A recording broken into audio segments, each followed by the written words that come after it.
بینەرانی زێدە ئەزیزی کەناڵی کوردستان 24 و پاسی یادگار سڵاوتان لێبێت. بەرنامەیەم جارەمان تایبەتە بە بابەتێک کە لە لای هاوڵاتیان بابەتێکی هیچ نامۆ نییە، ئەویش باسکردنە لە گەندەڵی. یەکێک لەو هاوڵاتیانەی لێرە من دواندم پێشتۆزێک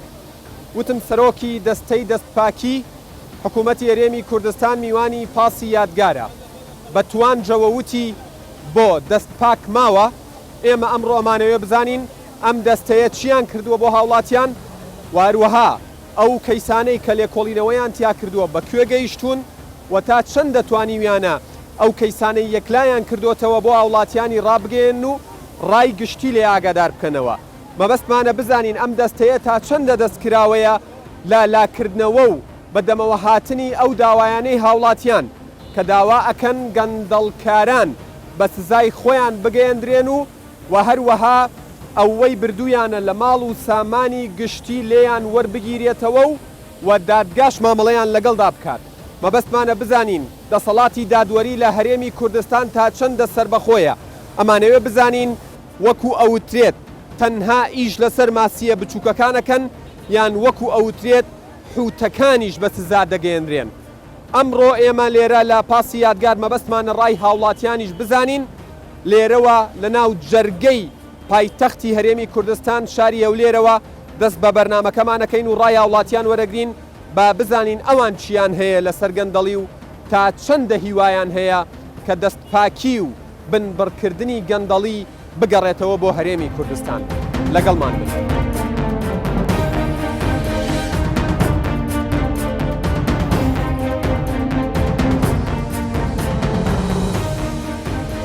کاتت باش حاجی جانت باش بەخێر بێ ڕوحەکەم. ئێمە لە پاسی یادگارەوە توین بەرنامەکەمان لەسەر گەندەڵیە. پێت وایە گەندەڵی لە هەرێمی کوردستان چارەسەر بێت؟ بەرێ ئەو ساڵ بێتەوە باش دەبێت، باوەڕت هەبیتن، قەنعاتان هەبیتن. ئەو ساڵ و ساڵێککە ئەگەر لە جاران باشتر نەبوو قبورت نەبی. هیوات هەیە و گەشتبینی بەوەی کە گەندەڵی چارەسەر بکات. سەد جار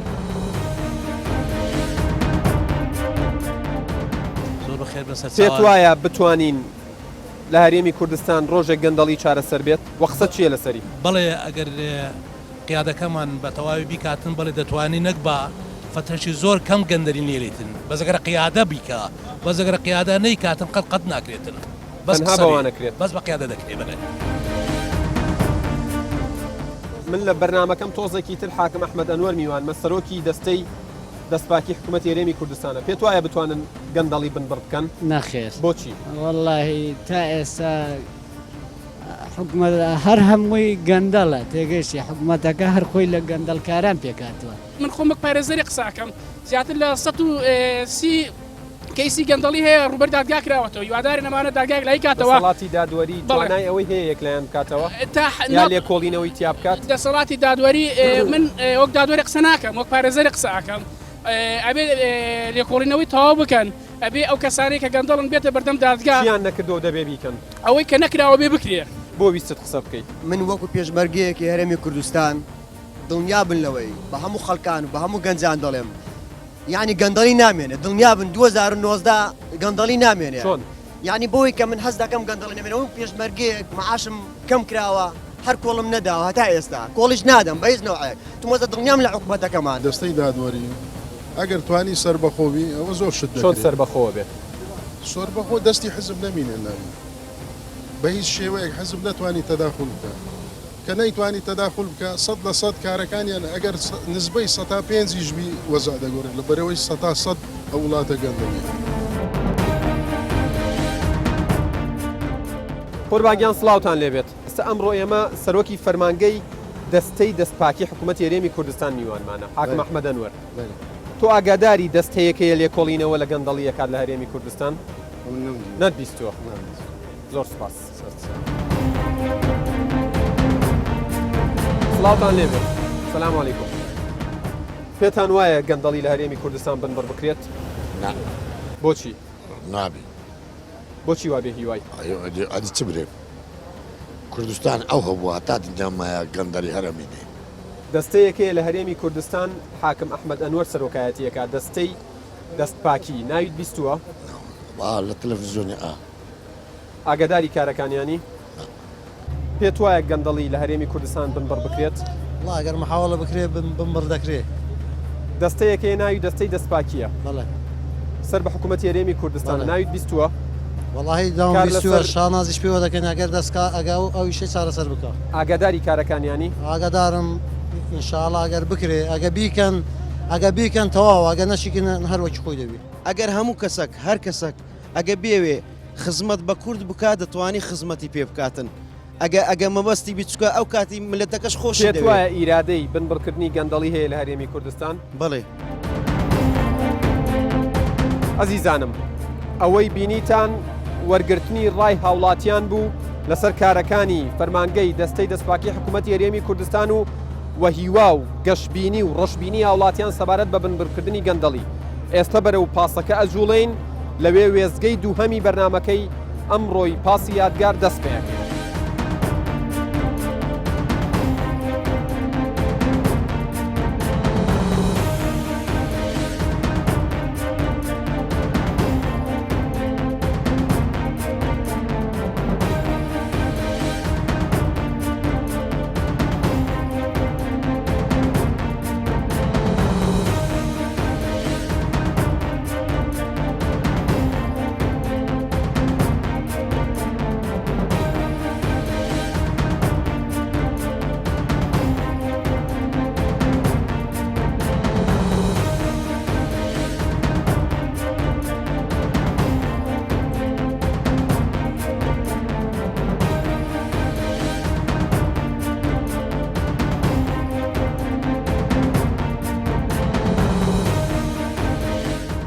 بەڵێ بینەرانی عزیز دووبارە سڵاوتان لێبێت لە وێزگەی دووهەمی پاسەکە وەکو ئاماژەمان پێکرد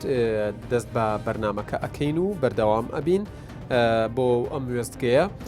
جەنابی کاک حاکم ئەحمەد ئەنوەر سەرۆکی دەستەی دەستپاکی لە هەرێمی کوردستان سەرنشینی پاسەکەمانە ماندوو نەبن سوپاس بۆ ئەم دەرفەتە زۆر بەخێر بێن و لەگەڵ سێ برای بەڕێزی دیکە کە چالاکوان و ڕۆژنامە نووسن لە بوارەکە دیارێمەوە بەستمان بوو بۆم بەرنمەیە هەموو کەس نهێنینە ناو پاسەکە چونکە بابەتەکە بابەتی گەندەڵی و بنبڕکردنی گەندەڵی و دژایەتی گەندەڵیە وەلێ کۆڵینەوەیە لەو کەسانی کە گەندەڵیان کردو یاخود تۆمەت بارن بە ئەنجامدانی گەندەڵی بۆیە ئەبێت ئەهلی وەکووە وترێت ئەهلی اختصاص و خەڵکی شارەزا و تایبەتمەند قسەی تیا بکەن کاک حاکم گەر لەگەڵ جۆنابتانە دەست بە بەرنمەکەمان بکەین دیارە ئێوە زیاتر لە 3 ساڵە کارەکەن بەڵام ئەوەی منم ڕۆ تێبینیم کرد چوینە ناو ینی قەرەباڵغی ناو بازاڕی هەولێر بەشێک لە هاوڵاتیان ئاگادار نین دەستەیەکی وا هەبێت خۆکار چییە؟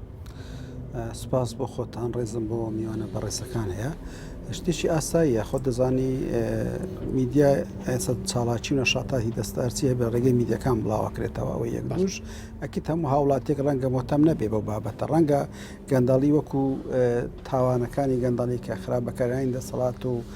بە فیڕۆدانی سامان ئەکیت ئەسی لە ژیانی ئەو دەکا بەڵام وەکو ڕۆژە من لە ڕۆژی 9 دی پێتێکیە نێک دوو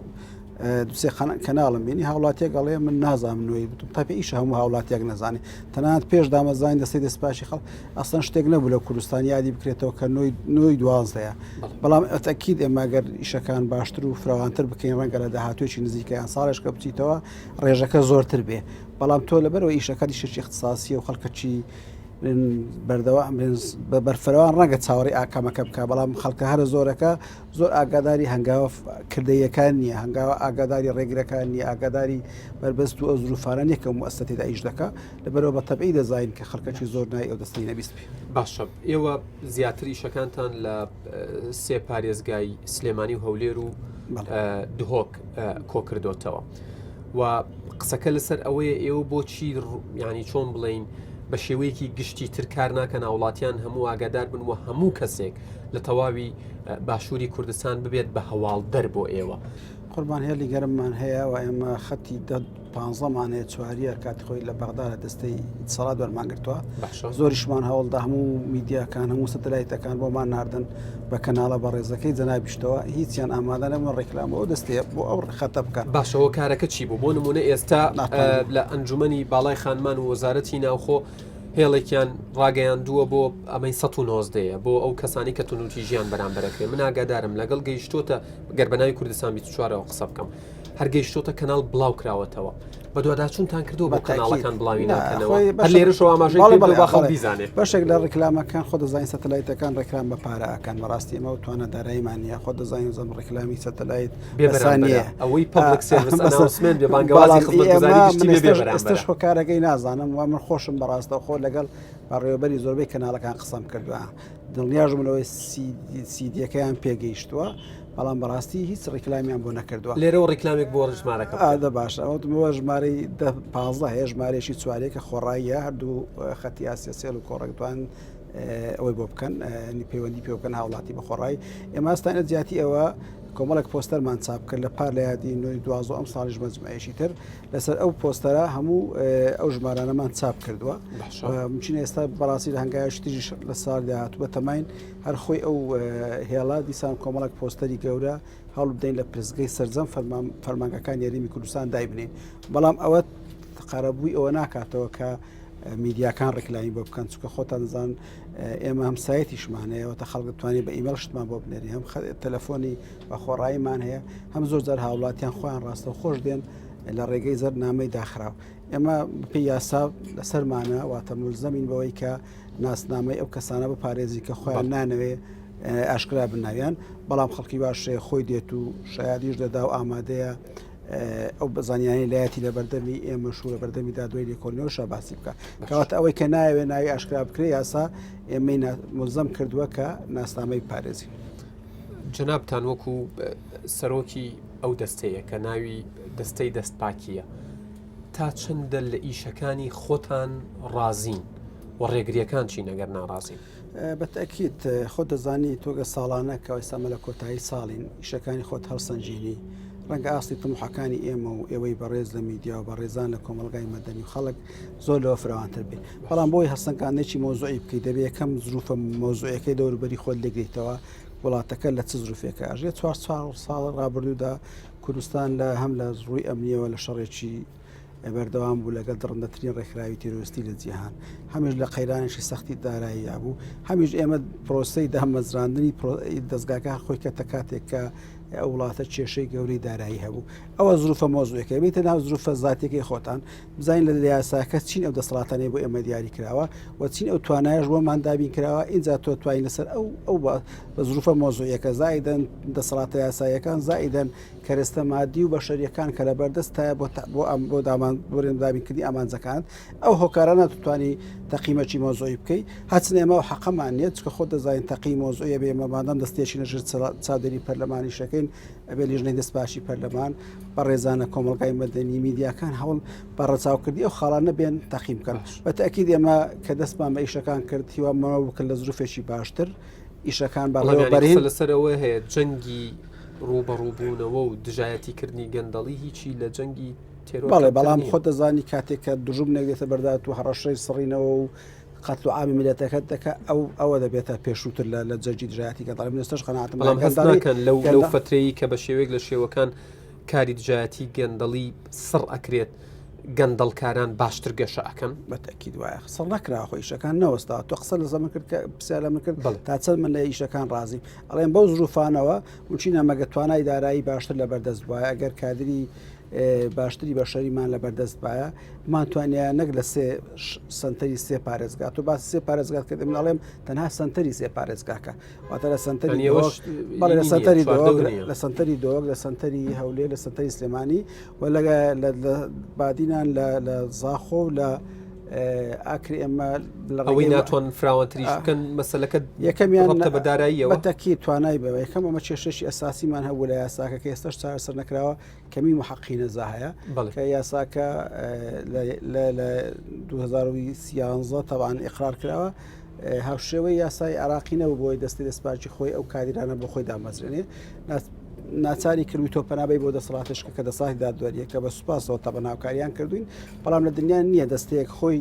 کار و چالاکی بکار بەڵام ناتوانێت محقق بۆ خۆی دامەزرێنێ ئێستا ئێمە لە هەموو کوردستانە 13 محققمان هەیە کە لە کاتێکا کەرتی وەزیفی لە سەرویش 800,000 ئەگە بە پێوانەی 100,000 ئەگە هەر دە محقق بۆ 100,000 حساب بکەین ئێمە لانی کەمە بێ 80 محقق دەستی دەستپاچیمانە بێ بۆ توانین بە کەیسەکان ڕابگەین کەواتە ئێستا ئێمە بە تقریبان توانێن بڵێم لە 110 یان 115 ئەوەی کە مەفروضە بکرێت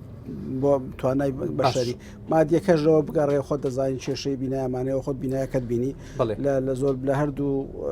شاری سلێمانی هەوە ئێمە یەکێکیان لە هەستەکرێت زۆر بێنازن بتەکیت ئەکرێت ئێوە هەستەکەن بەم شێوەیە کە بە شێوەیەک لە شێوەکان لە نێوان کەوانەیەکە لە نێوان کەوانەیەکە پشتگوێ خراون وەکو پێویست گرنگیتان پێنادری ئەتوان جایەتی گەندەڵی بکەن مەسەلەکە پێمانە خودباسی زروفەکەم کردەوە کاتێک لە وڵاتێکە بە 6 ڕۆژ 7 ڕۆژ ڕبع موچەیەک نەدرێ ئەکید تۆ ڕەنگە کاتی ئەوە نەوێ بڵێ من تۆ داوا بکەی بەڵێ من بینایی تازەم بۆ دروستکەی بەڵام ڕەنگە کاتی ئەوەی بێت تۆ بتوانی مەسەلەن بینایکی باشە تۆفیکەی لە سەرەتای ئەم ساڵەوە تا 11 وەکو لە ئامارەکانی خۆتانە هاتووە 99 کەیسی گەندەڵی هەبووە لە هەولێر 48 کەیس بووە لە سلێمانی بڵێ 27 لە دووەک 24 گەر بەراوردی سلێمانی و دووە بکەین لەگەڵ هەولێرە نیوەیە بۆ شتێکی ئاساییە ئەوە ڕەتی بەدەمەوە هاتن کەمترە هاوکاری کەمترە گەندەڵی کەمترە لەو سنوورانەیە شێوەیەک جار یەکەم معلومەیەک بۆ ئێوەی بەڕێزەوەی ئەو زانیاریان تەنها ئەو ینی نسبەشی زۆر کەمترە لەو گەندەڵی ئەرزی واقع هەیە بەڵام ئەو زانیاریان کە دەگاتە ئێمە واتە ئێمە ئەو نسبێ دەزانین دوو شتێکی ئاسایی هەولێر بارەگای 20 سەروی 20 وەزارەتی حکوومەتی هەرێمی کوردستانی لێە دەستگا سەرشتەکانی هەرێمی کوردستان لێرە کۆبوونەتەوە شتێکی ئاساییە بەڵام زۆر جار مەسەن لە ساڵ یەکەم ئەمە داتایەکمە ڕاگەان مەسەن جارێوا بووە مەسەن کەیسی لە محافظەیەش کە زیاتر بووە نە ئەمە علاقی بۆ نیە لە کوردستان وەکو یەک پارچە سەیرەکەین بەڵام ئەمە احتیمال لەس ئەو داتا دەکەین بە ئێمە دەگات بۆ نمونەمە لەو قەزایانەی کە لە قەزاکان گەندەڵی نییە بەڵام کە ئەمە ئۆفیسمان نیە و داخانیمان پێناگا ئەو هیچ نیشانەی ئەوە نیە سبێنەکە لە کەلار نییە و لە زاخۆ نییە و لە سۆران نییە لەبەرەوە ئێمە قسەمانە لە ئەو زانیاریان لای خۆمانە ئەو معلوماتانە لەسەر ئەساسی ئەو زانیاریانەی کە بەدەستمان گەیشت بەڕادەگەرین و ئەوەش ئەکید بەشێکی زۆر کەمی واقع باش ئامارەکان چیمان پێڵن لەسەر کەیسە جیاوازەکانی ئەم ساڵ چەنی گەیشتۆتە دادگا چەنی یەکلا کراوەتەوە چەنی بەرلێبوردنی گشتی کەوتووە ئایا ئەمە خەلەل نییە کەیسی گەندەڵی بەرلێبوردنی گشتی بکەوێت وڵاتە ئەمڕۆ لەگەڵ بەش یاسایی مناقەشەمانە کرد تاوانە کە یاسای لێبوردنی گشتی دەرچوو دوای دێمەوە بەشەکانتر ئێمە زۆرمان هەوڵدا بە سوپاسەوە پەرلەمانی کوردستان ئەو دەقەی ئێمە ڕەوانمان کرد جێگیریان کرد لە یاسای لێبوردنی گشتی دڵی تاوانەکانی گەندەڵی وەک ئەوی لە مادەی ئافوب مادەی یەک فەقەری لە یاسای دەستی دەستپاچی هاتووە دەبووری ئەنی هەموارەکرێن لە لێبوردن بەڵام بەداخەوە کاتێک کە قانونەکە کەوتە باسی جێبەجێکردن لە هەندێک دادگاکانی لێکۆڵینەوە هەتا لە هەندێک لە قۆناغی دادگایکردنیشە نزیکەی 10 تا 12 کەیس بە دادگا بە لێبوردنی گشتی داخراون کە بەڕاستی هەندێکیان اختیلاسە کە هیچ ئەوەی تێدانیم ئەو قسەمانە سەوە دەکرد تا بە هەندێکیان ئێمە تانەمان لێداوە لە دادگای تەمیزی کوردستان و هەندێکیان بەڕاستی جارش کە بە تەماین داوای ڕاستکردنەوەکەی بڕیارەکە بکەین چونکە خۆی قانونەکە بەستی ئەوە نەبووە هیچ تاوانێکی گەندەڵی بەربەر لێبوونی گشتی بکەوێت بەڵام هەندێکیان بە گۆڕینی ماوادی یاسایی خۆتە زاری کە مادێک لە مادێشکۆڵی دادوەری ڕۆڵی دەسەڵاتی مەسلەیە هەبووە دەسەڵات و دەسەڵاتی سوڵتەی قەزاینە بەڵام لە محاکمەکان بەڵێ مەسەستەمە لە هەولێر دادگای تاوانەکانی هەولێر کۆمەڵک کەیسیان داخستووە کە بەڕاستی کەیس بوو بەبێگەڕانەوە بۆ ئێوەش ئەوانی گەندەڵین بەتەکیید بەر لێبوونی گشتی کردووە کە ئێمە ئێستا هەندێکیان تانەمان لێداوانش کەشتانەی لێ دەدەین چکە پێمان وایە جارێ دەبێت و قۆناغی دادگایەکە تەواو بە ئینجا تۆ بزانی ئەو کەسە بە تاوان بێتاندێ بەنسبەت داتاکانتر ئێمە ئەم ساڵ زۆرترین کەیس ڕاوانی دادگاکان کراونەوە کەیس ژمارەیەکی کەم نییە بەڵام زۆر جار ڕەنگە بڵێ 99 کەیس ئەم ساڵەکە لە چاو پار باش هەست دەکەین ساڵ بە ساڵ بە هەم خبرە زیاتر شارەزای پەیدا دەبێت زیاتر لەلایەن فەرمانبەرانی ئێمە محەققانی ئێمە تەنان دادوارە بە ڕێزەکانیش تا زیاتر خوان هیلاک دەکەن چکە بەڕاستی چەندی یەکلا کراوەتەوە کاک ئەوەی بەنسبەت خەڵکەوە گرنگە ئەم مەسلەیە بۆیە ئەم پرسیارە 32 کەیس یەکلای کراوەتەوە 32 کەیسەکە کە یەکلای کراوەتەوە هەمووی بە ئیدانە نییە لە حدودی 18 ئیدانەمان هەیە واتە ئیدانانی ئەو کەسە حکمی لەسەر دەرچۆکە ئەوێتریان نەخێر ئیفرازشی تێدایە باش واز لە ئیفراز و ئازاد بوون و ینی ئەوەی تەبریئەکانە هێن ئەوانەی ئەو 18 کەیسەی کە ئیدانەی تیا کراوە و تەواو دەرکەوتووە کە تاوانبارن و تێوەگلاون لە گەندەڵی کێبوون ناونیشانیان چی بوو لەسەر چی بوو بۆ کەس ئاگای لێ نییە. جواب پرسیارێکی زۆر ماقۆڵە ئێمە مشکلەمان هەیە ڕاپۆرتانەی کە ساڵان دەینێرینە پەرلەمانی کوردستان بە مختصرات تەواوی ڕاپۆرتەکەش بۆ میدیاکان دەنین بەڕاستی کەس تااقەتی نییە ما ئەو ڕاپۆرتانە بخوێنێتەوە هەمووی چاوەڕێ دەکە ئێمە سەمەریەک ئێمە لە 9 هەمووی خۆ دەزانین کەمتر لە 5 قسەم کرد تۆ زێ داتا ئەو داتانە سەتایەک یان دوی ڕەنگە سەرجەم چاڵاکەکانی دەستی دەستپاچی نییە بەڵام ئێستا هەمومان فێری وەک خۆتوای بە دوای زانیاری ئامادە دەکراوە مەپار ئەگەر راپۆرتی بەڕێز پێ خۆش بوو راپۆرتی ساڵی ڕابردوو هەموو ناوەکانی تێدایە ئەوانەیە کە حکم کراون و چەندیش حکم کراون بەڵام ڕەنگە ئێمە لە مەرحەلەیە کەمە خۆ دەزانین حکم تا دەرەجەی قەتعی وەرنەگرێ و کەسەر ڕەنگە مەجای تێدەجاش کە تەمیز یەکاتە حکومەکەی تا دەرەجەی قەتعی وەرنەگرێت تۆ ناوەکانی بڵاو ناکەیتەوە ئێمە ئەوڕۆ مەسەن نووسراومان کرد چەند فەرمانبەرێک کە حکمیان درراوە داوامان کرد پێی یاسا ئەوانە ئیجراعاتی تریان لەگەڵا بکە چکە لە قانونەکە هاتۆ دەرێت فەرمانبەرێک کە بەیەکێک لە تاوانەکانی عەمدی واتە بە ئەنقەستی گەندەڵی حکم بدرێ جارشکە نابێ لە وەزیفە بمێنێ یاخود ناکو هیچ بەڵێندەراتێک چی لەگەڵا پرێگە مۆزەف نەبێ لەبەرەوە ناوەکان هەمووی مەوجود بووە بەڵام ئەمە ڕەنگە لەنگاوی یەکەمە بۆ حەزەر ئەکرێت لە بڵاوکردنەوەی هیچ نەبێت ئەگەر ناوەکانیش نەبێت لەسەر هەندێک لایەنی کۆمەڵایەتی بۆ تایتڵەکان یعنی قسە لەسەر ئەوە هەیە ئەوترێک کە باس دێتە سەر گەندەڵی کاک حاکم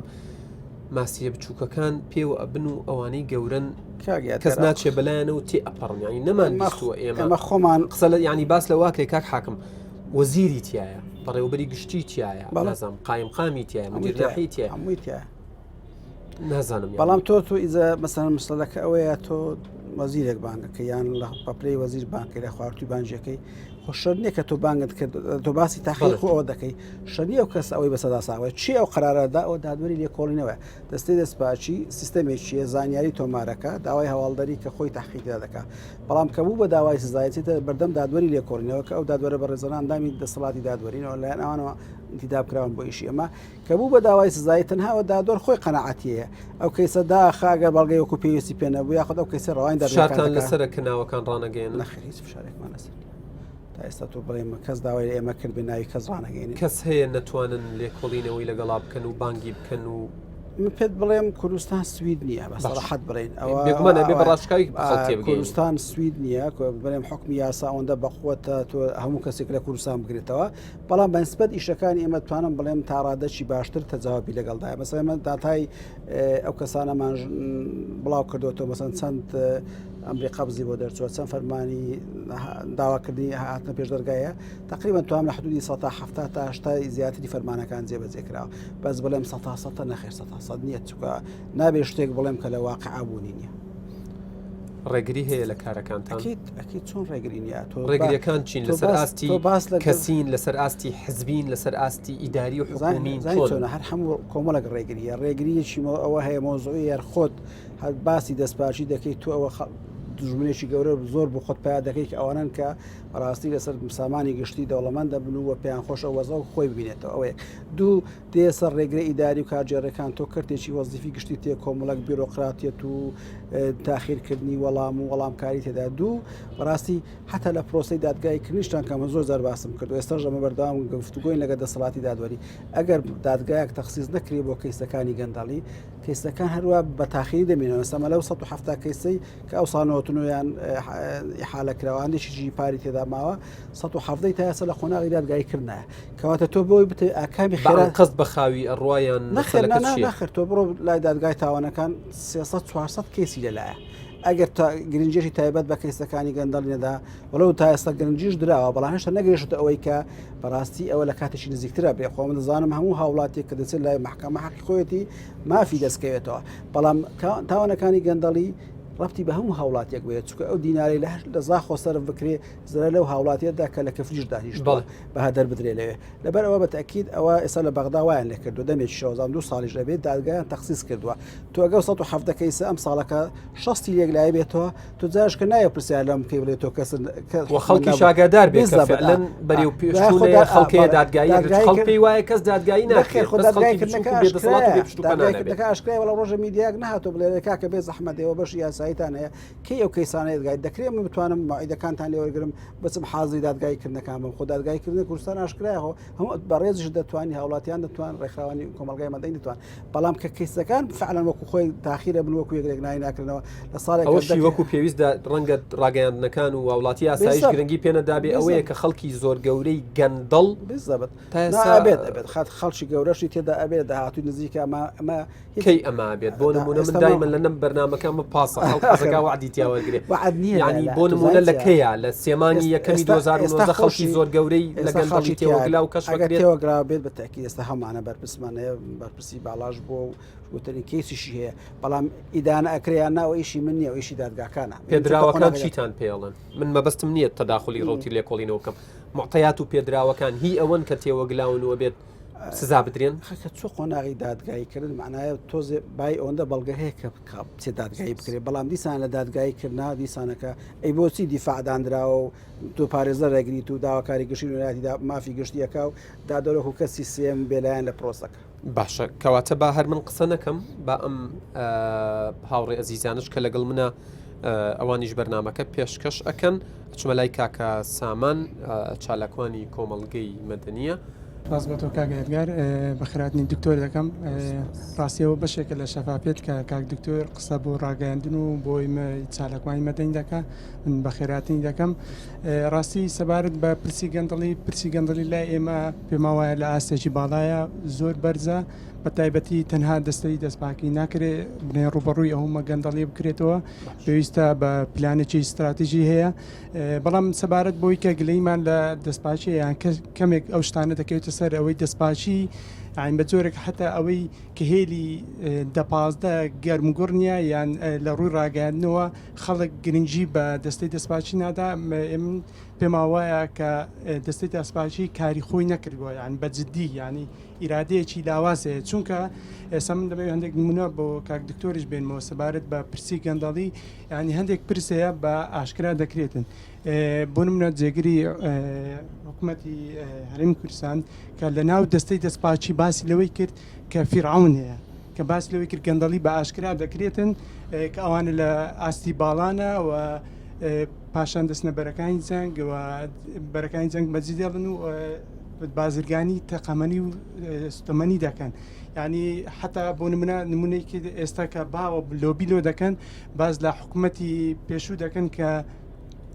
چەند بەرپرسێک لەسەر ئەم گەندەڵیانە بەرپرس بوونە تەنها حیزبەکان نەبوونە ینی باشکرا لۆبیلۆ دەکرێتن ئایا بۆ دەستەی دەستپاکی کار بۆوانە ناکە بەجددی کاری بۆ ناکە هەتایان ئەو بازرگانی کە لەگەڵ داعشکرا کە لە ڕێگەیانەکانی دەرەوە باسکراتن ئایا بۆ هیچ کار ئەم کەیسانە نەکراوە یان بەجددی بێن باشکراش دیارە هەتا قسەی کە جێگیری حکوومەتی هەرێم قسە دەکات دەتوانن وەکو شایەت بەکاری بێنن و بەرامبەری بهێنن ئەو قسانە بۆچی کراوە بۆچی ینی چی ڕوویداوە زۆر زۆر سپاس دەکەمە چینە لای کاکە یونسیش بەرپرسی پەیوەندیەکان لە ڕێکخراوی ستۆپ بۆ گەندەڵی بەڵێ سپاس کاک یادگار بۆ دەفەتە سپاسی خراپنی دکتۆر ئەحمەد دەکەم پێویستە دەستەی دەستپاچی دەسەڵاتی زیاتر بکری یەک لەوانە زۆر بێ ویشانی ئەوان کە دەیکەن ئامادەی دەکەن و دێنێنە دادگاکان تەواو ئەوە تقریبا لە دەسەڵاتی وان دەردەچی یەک لە بۆ نمونە زۆر گرنگە دایگادێکی تایبەت بە گەندەڵیەبی چکە لە کوردستان ئێستا ڕێکخراوەکانی شەفافێتی نێودەوڵەتی ساڵانە کە لیستی گەندەڵی دەردەچی پۆلین دەکرێت عێراق کە کوردستانی شتەیداتی لە سەرسەرەوەکانن بۆیە کە ئەو دەستگایە دروستکردیە دەبێ بە فعلی چالاکی بکەیت بە ڕای ئێمە ینی ئەو نیەت و ئەو استراتیجێتە باشە خۆتان چەند هاوکاری ئەم دەستەیە بوون چیتان لا بۆ لە کەیسی گەندەڵی لە داتا لە ئامار ینی خستبێتانە بەردەستی ئەمان و ئەمان هەنگاویان بۆ نابێ یان نەیان نابێ ئێمە ئەوە لە چەند تقریبان 4 ساڵی ڕابردوو 3 ئەوەمان راپۆرتمان پێشکەشیان کردەوە بەڕاستی ژماری ئەوکە نازانم کەیسەکان بەڵام زۆریان بە دوادراچوونی بۆ کراوە هەندێکیان بزانام یەکلا کراوەتەوەش بەس من یەک لەو شتانە مەقسەد کە پێم زۆر گرنگە ئەو دەستەیە دەبی مافی ئەوەی بدرێتێ لە وڵاتە پێشکەوتوەکان بۆ نمونە لە ئیسرائیل لە هەمووی گرنگتر شەڕی دژە گەندەڵی هەر بە دەستگایەک ناکرێت بە دەستگایەک وەک موسسەیەک بەڵام دەبی مافی ئەوەشی هەبی بڵاو بکاتەوە کەیسەکان ئەو کەیسانە دەی بڵاو بکرێتەوە چکە بەشێک لەو بڵاوکردنەوەی لە میدیا خۆی ئەو بخۆی سایەکی یەکجار گەورەیە نردنی پەیامێکی زۆر گەورەشە بەڕاستی لە نەرویج چەندین مەسوولی زۆر گەورە لەسەر پرسیارێکی دیاریکراوت بۆ کاک حاکم ئەحمەدێ بۆی لێرە وەڵامت بداتەوە لە بۆ نمونە پرسیاری ئەوم هەیە ئەو پلانی استراتیزیەتی ڕوبەڕووبوونەوەی گەندەڵی کە لە ساڵی 2007ەوە دەستی پێکراوە و زان پەسەندیش کراوە بە عملی گەیشتوتە چێ بابچینە لای کاکە بیلار ڕۆژنامەنووسی ئابووری و شارەزا لەو بوارانەی کە گەندەڵیان تیاکراوە فەرموو سلااو کاگەدگار دەست خۆش سوپاس بۆ پرۆگرامە سوپاس بۆ کار حاکم کەم ڕۆبەرژارە لەگەڵمانە خۆی لە ڕاستیا پرسی گەندەڵی پرسێکە کرێ بڵێن تەنها پەیوەست نیە بە هەرێمی کوردستان یا خودی عراق بابەتەکە بابەتێکی گشتگیرەوە خەمێکی جیهانیە و راپۆرت و ناوەندی جیاوازی بۆ تشکیل کراوە بەڵام قسە لەسەرەوەی کە ئێمە لەم واقعی هەرێمی کوردستانە ئەکرێ چی کراوە ئەکرێت چی بکرێت ئێمە لە هەرێمی کوردستانە بینین دەستەیەکمان هەیە بە ناوی دەستەی دەستپاکی هەرێمی کوردستان من پێشەوە بێمە نێو پرۆگرامەکە بۆ جنابش باسم کرد لە ئەکاونتەکەی خۆم بە خێرایی هەر ئەوەندە پرسیارێکە مروژان کە ئایا دەستەیەک هەیە بە ناوی دەستەی دەستپاکی هەرێمی کوردستان بۆ ڕوبەڕووبوونەوە گەندەڵی ئاگاداریت یان ئاگاداری کارەکانی بەڵێ یان نەخێر بەداخەوە ژمارێکی زۆر مەترسیدارم بەدەسەواتەوە کە 67% هاوڵاتیان یان ئەوانی کە بەشدار بوون لەو ڕاپرسەی منە کەم بۆ خۆم یەکێکم لەوانەیە ئەکاونتەکەی من کراوەیەوە زۆر خەڵکی جیاوازی شتیایە لە هەموو هێزە سیاسیەکان لە هەموو ئایدیاکان لە هەموو ئاینەکان کە 67% ئەڵێن هەر نەمان بیستووە کاکم خۆشی وەکو بڵێ اعترافێکی کردبەوە کەمە بەداخەوە یەکێکە لەو کەم و کورتیانێکە ئەکرێ باشترکاری لەسەر بکرێ بۆی بتوانرێ بە ئاسانی گەندەڵەکان کەشف بکرێەوە بگەێنرێتە شوێنی خۆی بەلایانی کەم ئەمە یەک مەسەلەی دامەزراوی جیاوازەیە لە هەرێمی کوردستان دیوانی چاودێری داراییمان هەیە لیژنەی نزاهمان هەیە لە پەرلەمانی کوردستان دەستی دەستپاکیمان هەیە هەروەها لەناو زۆرێک لە وەزارەتەکان بەشی وردبینی و بەدواداچوون هەیە پێشووتر ئەنجمەنێک بۆ ئەنجمەنی باڵای ڕوبەڕووبوونەوەی گەندەڵی پێکێنرا ئەمانە هەر هەمووی ناکاتەوەی کە بۆ من پێم بڵێ کەیسێکی گەندەڵی ئاشکرا کراوە کەیسەکە چییە واتە دامەزراوەیەکی قەرە باڵ و ژمارە زۆر هەیە بەڵام دەرئەنجامەکانی بە پێی پێویست نییە و ناتوانرین بڵێن کە ژمارە ئەو گەندەڵیانە چەنە لە هەرێمی کوردستان کاری لەسەر کراوە هاوڵاتی لە هەرێمی کوردستان من پێشووتر وەکو ڕۆژنامەنووسی خەمی ئەوەم بوو کە بەڕێوەبەرێکی گشتی بەرپرسێکم لێ دوان لێوەرەگرت بیهێنمە قەناعەت کە پێی بڵێم ئایا گەندەڵی هەیە یان نە واتە بەڵەیەکی ئەو بۆ من گرنگ بوو بەڵام ئێستا هاوڵاتی حکوومەت سەرۆکوەزیر جێگری سەرۆکوەزیر وەزیر هەر هەموویەڵی گەندەڵی هەیە بەڵام کەس ناڵێ چی کراوە بۆ ڕوبەڕووبوونەوەی گەندەڵی قسەی گەورە جیایە پلانی استراتیژی هەیە وەزارەتی بۆ تەشکیلەکرێ دامەزراوەی بۆ دروستەکرێ دەرەنجام هاوڵاتی دەرەنجامیە من ڕۆژنامەنووسێکم لە سکتەری نەوتا کارەکەم خەمی قۆڵیە وڵاتە بەشێکی زۆر لە داهاتەکەی لە نەوتەوە سەرچاوی کردووە 85% داهاتی هاوڵاتیانی هەرێمی کوردستان بە پێی دوایین داتا ئەو ژمارانی کە ئێستا داهاتی هەرێمی کوردستان پێکێنرێ 13% لە دەرەوەی سکتەری نەوتە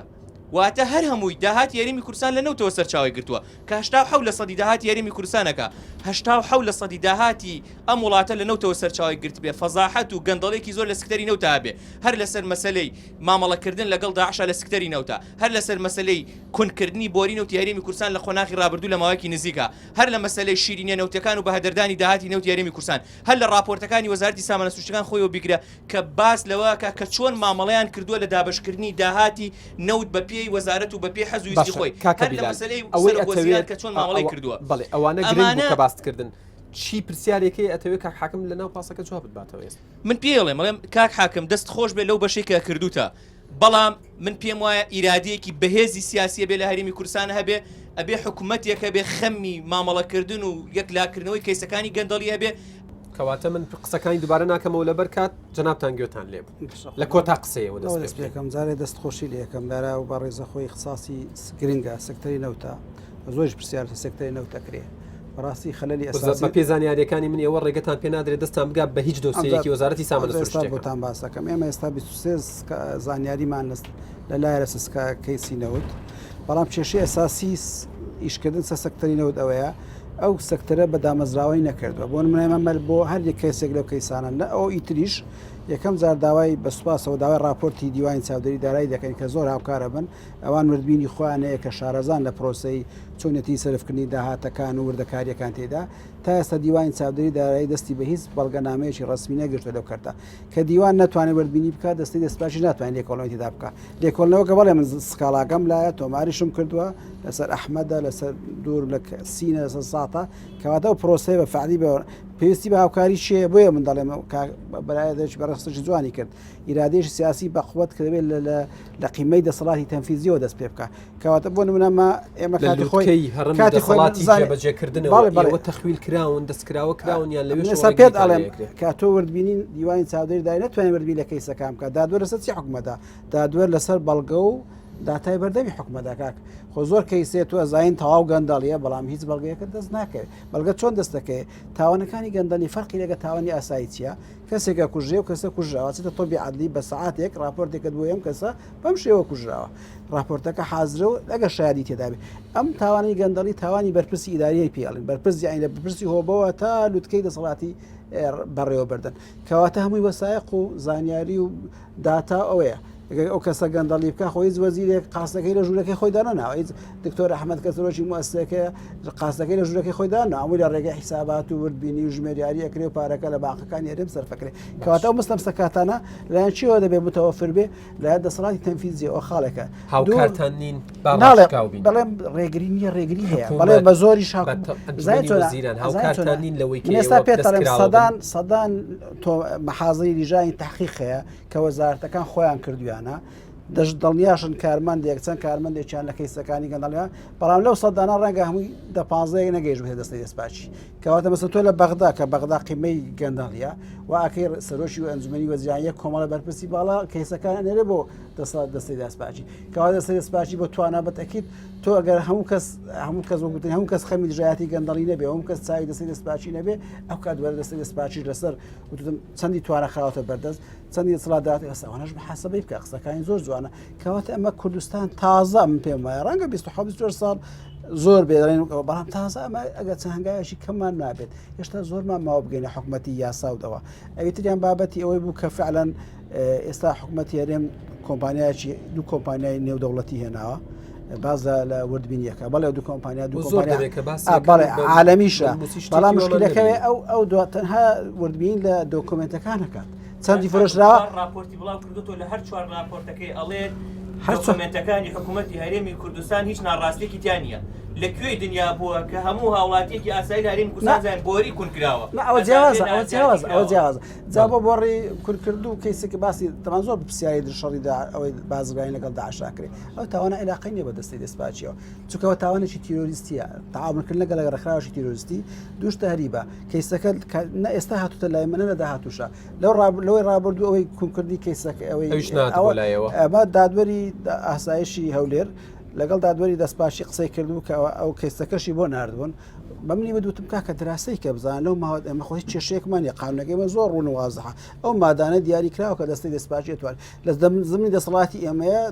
دەست بە تحقیق بەتیدا لە زمینی دەسەڵاتی ئەمەنیە داوان خۆیان دراسەیان کردو لەگەڵ یاساک ڕەوانی دەستگای ئاسایشی هەست ناکەن ئەگەر بە پێی یاسا و بە پێی کۆمەڵ ڕێنمایی بجوڵێنەوە زۆر دەست بەستراوە تۆ خۆت شخصی خۆت داوایەوەت کردووە بۆ نمونە بێزاری خۆت دەربڕی بڵێ ئەگەر دەستکراوم نەکەن من ناتوانم بەردەوام ناتوانم کار بکەم چکە دوجار ئەوترێت ڕاستە ینی حکوومەتی هەرێمی کوردستانەیەکا بەڵام سەروەری و ینی چۆن بڵێ سەربەرزیەکی بۆ خۆشتانتیایە کە ئێوەن ئەم کارە لە هەر بوارێکە بێ ئەوە ئەو بەڕێزانێکە لە بوارێکە خزمەتی وڵاتەکەی خۆیەکە ئەوە ئێستاس لە زروفێکە لە زمانێکە ئەحمەد سەرۆکی ئەم بەرپرسیارەتە بەر ئێوەکەواتە بێ هەوڵ درێغیتیان نەکەوە بەو ئیمکانیاتەوەی لە بەردەستیاتیشی خۆی بکە بۆ نمەسێستا ئەمە ئەوە ئێستا لەگەڵ هەفتەی ڕابردوو دو هەفتەی ڕابردوو سەردانی کوتلەکانی پەرلەمانمان کرد خۆلی پێنجەم بەڕاستی بە تەماین هەموارێکی گشتگیر بۆ یاساکە حازر بکەین مەسەرەن زۆری موافقەی مەرکەز سەرو کە زۆری هەتا بەشێک لە سندیکاکان حەسانیان هەیە بۆ زۆرێک لە حەسانانەیە ئەوانە ڕێگریەکی گەورەیە لە پرۆسی برێن لێکۆڵنی و لە کەیسەکانی گەندا مەسەن تۆ ئێستا باسی بەغداکەی بەغدا بەم هەموو ئەوەی چکە دەوڵەتێکە 80 ساڵە پێری ئەمری ئەوە دەرچووە ڕاکان زبووری دەرچووە هەمان ڕۆژ فڕقەی زەهەبی لەگەڵ محققین دەستی دەستپاچ چون سەر محافەزە بیگرن هەمان ڕۆژ لەبەرەوەی ئەوە دەرچووە فعلا دەسەڵاتتان هەیە ناخۆت چێ بۆ بکە بێ دەسەڵاتی تەنفیزی خۆ هیچ کۆماندۆی بۆ بۆتان ناکەن ئەزانم بۆ بۆتان حتمما ئێوە داواکەن بەڵێ بەتەکید بەس ئێستا تا ئێستا تامان خۆ حاڵەتی وە نەبوو ئەمە بۆ نمونەم هێنا یانەوەی هەنگاوەکانی ئەوە بای ئەوە نەبووە کە بچنە سەر کەسێک بۆ نمونە دەستگیری بکەن نانەخۆی کراوە ئێستا باشەشی زۆر بەسەر ئێستاما مدیر عام گیراوە سەرۆی مدیر عام گیراوە بەڕێوەبەری و بەریکاری وەزارەت گیرا ئەوانە مشکلەمان نییە بەستم چیە ئالیاتی ئیشکردنەکە وایە یاساکە پێویستی بە تەقویە هەیە ئیشی ئێمە پێویستی بەوە بچین ئێمەش دنیایەک نەکە لەو 3 ساڵ و 4 ساڵە ئێستاگە بینیشی خۆمان هەڵسەنجینەوە بۆ نەبێ ڕخنەکانکان ڕخنەکان زۆرن بەڵام ڕخنەکان ئەو کاتە دیگەی خۆی ئەگرەکانی کاکسامان چکە کات زۆر ئاوکارمان نییە ئەوە قسەکانی کاکسامان ئاماژەی بەوە داوتی یەڵی دە 15 زۆر گەرم و گوڕ نییە کاری خۆتان وەکو پێویست نەکردووە تەنان نمونەی قسەکانی جێگری سەرۆکی حکوومەتی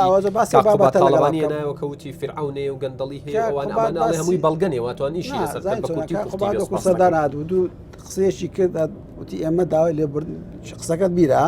دیمە داوا لێبوردن لە سەرۆژی دەستی سپاش دەکەین چکەوەکو حکوومەت هاوکاریمان نەکردووە وایانە ئەوە قسە ئەوە شەڕێشکە ئەو قسەی لەسەر کەسێک کردووە لە زمانی کۆمەڵک حسابات و ململانی علاقی وەدەستی دەسپاچی بەڵام قسەکە لە دەمی کێوە هاتوۆتە دەرەوە فەرقەکە بالضبط ئەوە بە بابەتەکە فعلا ئێستا لەسەر بەموزوعی شەڕی جەپۆ ئێوە داواتان لێ کردە و فرعونەتان لە لە دەرچوون هەبوو دەیوتم کێیە لە دەرچوون ئەومان کردو کاکەوتی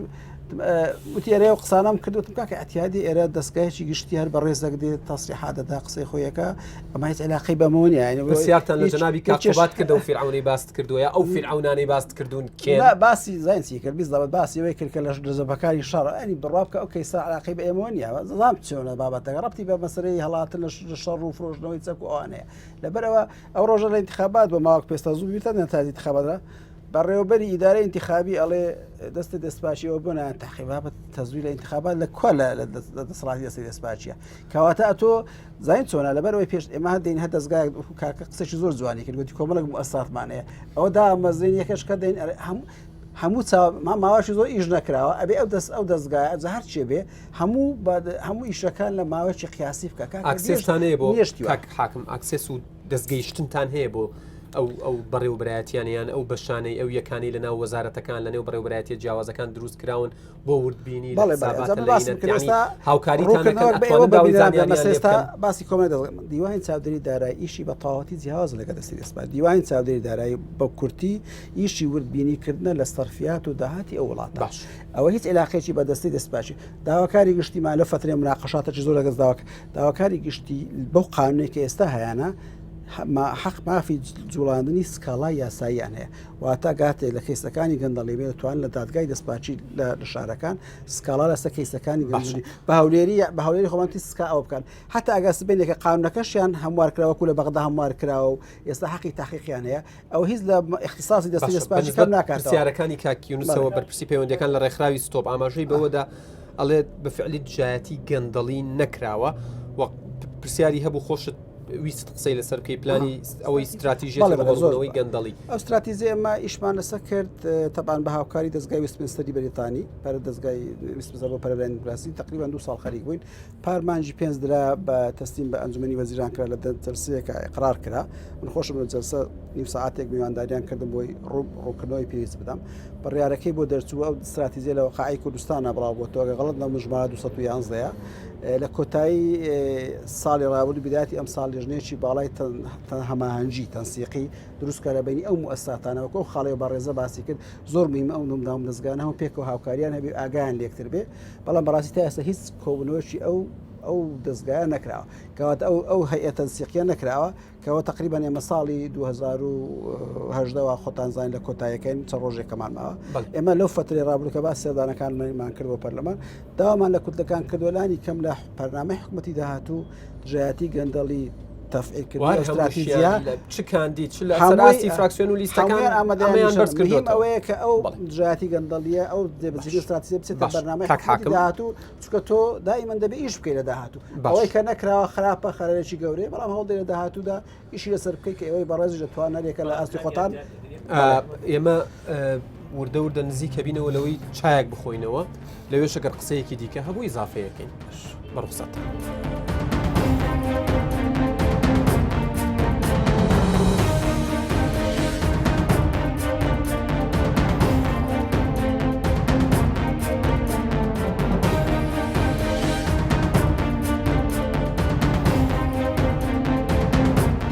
بەڵێ عزیزانم دووبارە سڵاوتان لێبێت دیارە هاتوین وەکو هەمیشە چایەکی گەرم قاوەیەکی تاڵ ئەخۆینەوە و گفتوگۆکەمان بەردەوامەکەین کاک حاکم باسمان لەوە کرد کە بە نسبەت هاوڵاتیەوە ڕەنگە دەیان کۆنفرانس و کۆڕ و کۆبوونەوە هێندە گرنگ نەبێت تاوەکۆی بڵێ فلان کەسمان دۆزیەوە گەندەڵی کردبوو سزا درا بەو شێوەیە لە مانگی دوی ئەم ساڵ پێش دەمانگ بە دیاریکراوی تقریبان پێش دەمانگ ئاماژەت بەوەدا بوو کە کەیسێکی گەورەی گەندەڵی هەیە کاری لەسەرەکەن لە چاوپێکەوتنێکە ئەو کادوت لەبەر ڕوتی لێکۆڵینەوە جارێ باسی ناکەین بەکوێ گەشت بەردەوام بوون داخرا چی بەسەر هات سپاس وڵاوی پێشەشتێکی خۆت دقیق وایە هاوڵاتی ڕەنگە کەمتر کە پرسیارە کرد کە با ڕێزەوتی من ئەوەیە کەم کردووە ڕاپرسیەکەم کردووە تابعیە خەڵک نەزانێ ڕۆژی جیهانی دیژە گەندەڵیە تابعیە خەڵک زۆر بەڵام ناتابعیە کە تۆ مؤسسەیەکە هەبێ وزرەودا ئیجرئاتەکان ڕانەگەێنرێ فعلەن ئێمە کێسی گەندەڵی زۆرمان هەیە من نازانمە بەستمان کەمان بووە کێسێکی گەورەمان هەبوو بە دقیقی وتوتانە کەیسێکی گەورەی گەندەڵی کەسێکی گەورەی گەندەڵی هەبوو ڕەبتی بە وەزارەتی پێشمەرگا بوو بەداخەوە بەهۆی عەفو عامەوە داخرا ئەوە بەر لێبوردنی گشتی کەوت بەڵێ لە بابەتی کڕینی چەگ و بای 30 میلیارد دینار تەمان معناوە 30 میلیارد دینارە هەمووی گەندەڵی تێدا کرابێ کێسێشکە هەیە سەر لە سلێمانی لە قۆناغی دادگایکردنەوەی دادگای تەنفیز بەڕێبەراتی جێبەجێکردنی سلێمانی بڕی پارەی دیار نەما و لە حدودی ملیارێک و 900 میلیۆن دینارە يعني تقريبا مليار يكون 100 مليون دينار يعني للسليمانيه بالله ويستر قناغي داد جاي كرد اشكر وبر عفو عام نكوتو سوالا اودايا بما يقول كوملا كيسي تري الشيخ خوي كوري كيس كذا اما رجع خلق ما بس تبي تنبر بلاي وظيفي شيء انا بعكس كوري كيس ربطي بكوري او باري كبابتكي تداوي بس برن تدا بهدر دراوي ام گمان دکدي تدا بهدر دراوي بويا پیو یک ل پیورکانی گوري کیس اوه کچند پاري تدا بهدر دراوي او یک ل خالا نبوا و کوملا کیسی تری شی ولا لقناغي دادگاه و گوتم ام اساس اوی بنسبت هاولاتی و گرنگ چیه اسا ماجی پی بدی ک کیسی گرنگن هستیارن او دستان بو بردو بمزوانه یک لایه کنه یادگار خو یک شت هيا زانیار یک همو بابتیک يعني استا مثلا عراق ولاتێک بۆ لاشتاکان سەرڕای ئەوەی کە مەلەگە سیستەمە سیاسەکەی ناکۆکبوونێ بەڵام وڵاتی دامەزراوە بووە لەسەر بەخراپ بەهەدەردانی 1 دیناری عراقی کە ئەو کا لاشتاکان وە لیژنەی چاودێری دارایی لە عێراق هاتووە وردبینی تێدا کردووە بەڵام ئێستا چووکە سەقفیدا باز لە گەندەڵی زۆرەکرێ ئێستا تۆگە باسی 10 میلیۆن دینار و 15 میلیۆن دینار و 20 میلیۆن دیناریش بکەی هاوڵاتیاڵی کاکەوە چییە تۆ باسی شتی زۆر گەورەترمان بۆ بکە ئەجینا بەهەدەردانی پارەی وڵات لە دینارێکەوە لە دینارێکەوە لە قەڵەمێکەوە لەوە پارەیە هەتا گەورەترینە بەڵام ئێستامە کێشەمان ئەوەیە قسەمان لەسەر ئەوەیە چووکە چاوێکی زۆر لەسەر بۆ نمونە سەر کەیسی نەوت باسمان کرد بۆ خەڵک زۆر چاوێسە کەیسی چووکە تاکە سەرچاوەی داهاتی ئەو وڵاتە ئەوەیە دوای لە هاتوێ ئێستا هاوڵاتی سعری ڕۆژانە متابعی بەرمی نەوتەکە یعنی بەشێک لە هاوڵاتی بڕوا بکە ڕۆژێکە لە شوێنێکا بووم کە ئەو تازەی هاتە خوارێ 2 هەفتە پێستا کەسێکی فەرمانبەر وتی زۆر بێتاقەتم بۆ تی وڵایەک تۆزیکە بێتە خوارۆ لەوانەیە ڕاتب وەرنەگرین حەقی خۆیەتی چووکە وڵاتەکە تاکە سەرچاوەی داهاتی ئەو نەوتەیە لەبەرەوە پێم وایە کەلتورەکە ئێمە پێویستمان بۆیە بیلاشتشی زۆر جوانی باس کرد حتا ئەمە لەگە ڕۆژنامە نووسەکانەمە یەکێک لە ئەرکەکان لە داهاتووە دەبیگرێ ئەستۆی خۆمانەمە ئەکادیمیەکمان هەیە مکافحەی فەساد بەتەمای لە ساڵی داهاتووە تەفعیلی بکەینەوە دڵخۆشین هەر لە ڕێگەی ئەم بەرنامەیەشەوە ڕۆژنامە نووسان ڕێگەی جەنابتەوە زیاتر ئاگادار بکەن و زیاتر هاوکاریانەکەن باشتر دەوراتێ تایبەتە مەسەندەڵەی گەندەڵیەکی گەورە ئاشکراکرا کە ئەسیتە ناو بابەتەکە گەندەڵیەکە چییە تاوان گەندەڵی تعریفێکی قانونیمان نییە بۆ یەک تاوان نییە ناوی گەندەڵی بێت کۆمەڵێک تاوانی گەندەڵیمانەیە بۆی دەبێت تاوانەکانی گەندەڵی لە یاسای دەسەی سپاشی ناوی هاتووە خراپ بەکارهێنانی دەسەڵاتدانا بەهەدەردانی سامانی گشتیە بەرتیل وەرگرتنە اختلاسە بەعناوێ دزی ئەوەیە لەگەڵ کۆمەڵک ئەو تاوانە تاوانی دیارن بۆ یەکەوە بەس لەبەر ئەوەیە ئێمە لەوەش ڕەنگە بتوانین هاوکار بین کە چۆن میدیاکاری بەسەم زۆرم پێ خۆش بوو ئێستا زۆر زە بە هەموو میدیاکارانە بەس یەک میدیاکارم تا ئێستا توژنە بۆ بێت بەقابلەم لەگەڵاکە پێش ئەوە یاساکەی دەستی دەستپاشی خوێن بێتەوە چ بێ متابعی هەموو زۆرم پێ خۆشە کە تۆ زانیاریشی 2000 مانجی دوو بە من ئەڵێیتەوە کەەوە نیشانەوەی کە 2016 2017 لای زۆرم پێ خۆشە چووکە تۆ ئەبێ بتا مەسن ئێستا ئەمە ئێمە قسەکانی خۆ بە حیساب بکەین ئەزانین تیشمان وتووە بەڵام مهم ئەوەی ڕۆژنامە نووس دائیمەن بە دوای ئەوە بێ مەسەن کاک حاکم لە 2016 دەستەکەتان ئاماژەی بەوەدا بوو ژمارەیەکی زۆر لە دۆسیەکانی گەندەڵی بەرگی یاساییان بەبەردا کراوە واتە گەندەڵین بەڵام بە قانون ڕێک خراون ئێوە ئەتوانن چی بکەن ئەمە ئەتوانین تەمان ئێستا ئەوەی من ئاگام لەبێت دو ساڵی ڕابردوو ئەنجومەنی شورا لە هەرێم بە هاوکاری بانقی نێودەوڵەتی خستان بە پرۆسەیەک بۆ جارشکە هەستەنگاندنەوەی سەرجەم یاساکان من ئێستاش پێم وایە ڕۆژە لەگەڵ ئەو کۆبنەوەی کوتلەکان باسم کرد سەروی 450 تا 500 یاسامان لەو چوار خولەی ڕابردووی پەرلەمان دەرچووە پێویستمان بەوەی جارشکە بە چاوێکی ڕەخنەگرانە بە چاوێکی سەردەمیانە هەموو بابەتەکانی ئەو یاسایانە جارشکە هەڵسەنجێنینەوە شەر نیەر هەمووی بەڵام بابەتی گرنگ کەن مەسەن دژبێکی تێدا مەسەن ئێستا ئێمە بۆ منە شتێک لەسەر دەستپاچی بۆ بڵێم دەستەی دەستپاچی یاساکەی لە 2011 دەرچووە لە مانجی ئەگە غەڵەت نەمەیان چوارەیان پێنجە مانجێک یان پێشتریان دواتر یاسای ئەنجومەنی ئاسایش هەرێمی کوردستان دەرچووە باشە لە ئەرکەکانی ئەنجومەنی ئاسایش مەسەن ئێستا ئەنجومەنی ئاسایش بەڕێوەبەرەتی چیانێ چاڵاکیشن بەڕێوەبەرەتی ژایەتی ڕێکخراوی تاوانی ڕێکخراوە جەریمەی منەظەمە مەزە باسی ژایەتی گەندەڵی دەکات کەواتە هەر لە یەک مانگات پەرلەمان دوو مؤسسەیەکی دامە یاساکەی بۆ دەرکردەوە دەستەی دەستپاچیە لەوێش باسی کردووە باشە کە تۆ دوو ئەرکت داوەتە دوو مؤسسە ئەوان تاوان تاوانی ڕێکخراو هەر گەندەڵی ناگرێتەوە خۆتان دەزانین بازرگانی بە مرۆڤ دەگرێتەوە مافیا کۆمەڵێکەکە بەڵام بەشێکی ئەوە دەگرێتەوە باشە ڕەبتێکی لەبینی ئەو دوو دەستگایە دروست بکە مەبەستم چییە زۆر بابەتی ترێ قانونی سزادانی عراقی ساڵی 1969 دەرچووە وەرە بە پێوەرەیەکی دادپەروەرانەوە چای مافی مرۆڤ جاشکەوە ئەو یاسایانت ئەوە بکە برن تعدیلکەوە هەندێک تاوان هەیە کە سزاکەی زۆر کەمە لە هەر وڵاتێک کە تاوانێک پەرە دەسێنێکێک لە هۆکارەکانی ئەوەی دەبێت تۆ تاوانەکە سزاکانی زیادکەی کاک حاکم چاکەت بخۆرەوە با من پرسیارێکی دیکەشت لێ بکەم زیاتر لە 460 کەس بە پلەی تایبەت خانەنشین کراون بە تەمەنیان ئەو پلەیان نەبینیوە زیاتر لە 100 قایم قام و بەڕێوەبەری گشتی لە پۆست نەماون ئیمتیازاتەکانیان هێشتا ماون و ڕۆژانە بەکارێن و لە ماڵەوەش دانیشتون هیچ بەرپرسیارەتێکیان نییە ئێوە کە ئاگاتان لەمانەیە ئەمە زانیاریە لای خۆتانەوە هاتووە ئەمە ئیشمان لەسەری کردووە کاکەیشی ئێمە تەمەن یەکەمی هەموو نووسراوەکانمانەیەکە داوامە لە ئەنجومەنی وەزیران کرد یەکەم ئەو ڕاتبانە ڕابگرن چکەوە پێچوانە یاسایە دوو هەوڵدن ئەو کەسانە وەزی قانونی خۆیان تەکیفکەن زێ پێشمەرگەی کۆنە با خانوشی پێشمەرگە بێ فەرمانبەری مەدەنیەکە خزمەتەکەی بەشی ئەوە کە خانشین بە خانشی بکرێت ئەو ئەومانە ئێمە لە 2015 ئیشمان لەسەری کرد ئێستا نەک ژمارەکەی کەمینە کە ژمارەکەی زیادیشی کردووە چکە بۆی ئەو پۆزدا بەشکردنەوەیان لایەنە سیاسیەکان لەسەر ئاستی پارێزگاکان هەر بە ڕێوەبەرێکی گشتی لایەنێک لا چۆ بە ڕێوەبەرشکردانرا ئەوتیش بە کاملی حقوقی امتیازاتەوە و بەڕێوەبەری گشتی ماوەتەوە لەو ڕۆژانە لەگەڵ بەرپرسێکی ئیداری لە لە وەزارەتی ناخۆ قسەم کرد مەرێت داتای تازە وتی لە ڕۆژان داتای تازستان دەمێ کە ژمارەی قایم قام و مدیر ناحەیە کۆی ئەو بابەتانە چۆن ناو پرۆژە یاسای چاکسازی بەڕاستی بەڵێشی ئێمایشی دیوانیشی داواکاری گشتیشی ئەوەی بەڕێز لە میدیا و ڕێکخراوەکانی کۆمەلگای مەدەنی ینی تقریبان دوام چارەسەرێکی گونجایی بۆ بەشی زۆر لەو کێشان تێداوە بەڵام یاساکەش خۆت ئاگال لێ بۆی ناکۆچی سیاسی و بۆی ئەجوای انتخابات کە کوردستان و انتخاباتی نزیکی ئیشان پەرلەمانی عراق و چ پەرلەمانی کوردستان بوو یاساکە سەری تێچوو ئەوەی بێ حکوومەتی داهاتوو حاکم من ئیشی ئێستا بکات کۆتا قسەم